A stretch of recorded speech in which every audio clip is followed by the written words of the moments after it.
El secretario de Estado de Transportes, José Antonio Santano, visitó Extremadura y dejó no pocos titulares para la región, algunos muy esperados, aunque no todos buenos, centrados en la esperada apertura del bypass de Mérida, que se ha eternizado y a pesar del paso de los meses no se ha dado por terminado hasta ahora. Una infraestructura que mejorará tiempos y permitirá el aumento de frecuencias en la región.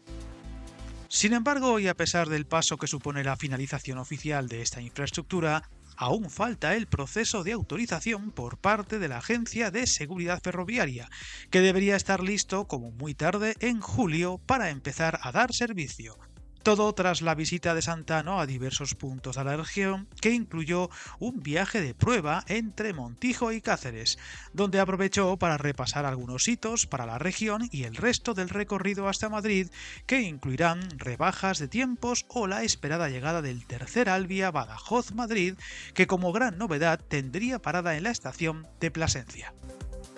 La esperada terminación del bypass hará posible por fin la reducción de tiempos de viaje entre Badajoz y Madrid por ser un desvío ferroviario que entre Badajoz y Cáceres evita el paso por Mérida en un trayecto al oeste de la misma y que incluye, recordemos, nuevos accesos y salidas desde esa nueva línea de altas prestaciones a la capital autonómica. Una variante y nuevos accesos que cuando entren en funcionamiento parece que en verano llegarán con ese tercer Alvia muy demandado en la región que funcionaría 6 días a la semana añadiendo 3.100 plazas extra a la ruta, que además parece que podría modificar algunos horarios y con esa novedad de entrar en Plasencia. Un punto que habrá que confirmar y que aún qué detalles, al ser el bypass una obra que aportaría mayor flexibilidad a la línea y la posibilidad de servicios directos de Badajoz a Cáceres o viceversa sin pasar por Mérida, con el consiguiente ahorro de tiempos, minutos que con ese anuncio de Santano se reducirían por un lado evitando el paso por Mérida,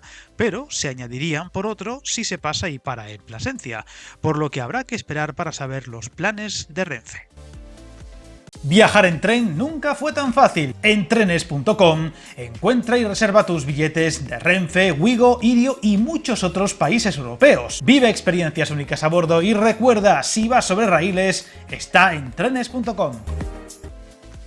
Recordemos que esta finalización supone uno de los hitos principales en la alta velocidad de Extremadura, ya que se daría por finalizado el tramo Plasencia-Badajoz en la línea Madrid-Extremadura a falta de detalles todavía sin fecha, como el tramo Novelda-Badajoz y la variante de Cáceres. Tampoco podemos olvidar las obras en curso para la duplicación de vía entre Mérida y la estación de Aljucén, claves para mejorar los accesos de la alta velocidad a Mérida, que permitiría el cruce de trenes y aumentará considerablemente la ahora limitada capacidad en el tramo, reduciendo también los tiempos de conexión entre la nueva línea y la estación emeritense.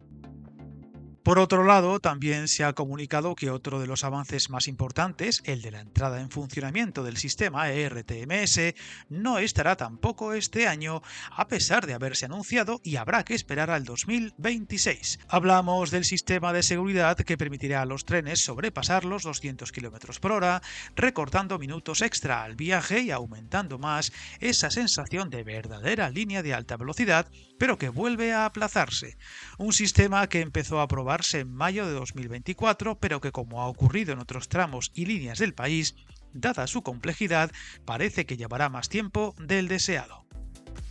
El secretario de Estado aprovechó para repasar otras actuaciones ferroviarias, como la buena marcha de las obras en el norte de la provincia de Cáceres, el reciente impulso a la renovación de vía de otros 18 kilómetros de la línea Mérida-Los Rosales o, como no, la marcha de los procesos para la futura línea de alta velocidad en la provincia de Toledo y del que hemos informado en varios vídeos del canal y a los cuales no añadió novedades reseñables, aunque también tuvo tiempo de hablar del creciente rumor del posible regreso de los trenes nocturnos que conectaban España con Portugal y que están recibiendo impulso desde el gobierno portugués, que querría su regreso si no este año, el que viene, un tipo de servicio al que Santano solo se refirió apuntando a que se trata de un asunto que está en manos de Renfe, constándole que la operadora lo está analizando y que si hay alguna noticia será la propia Renfe quien lo haga público. Si bien, de regresar dichos servicios,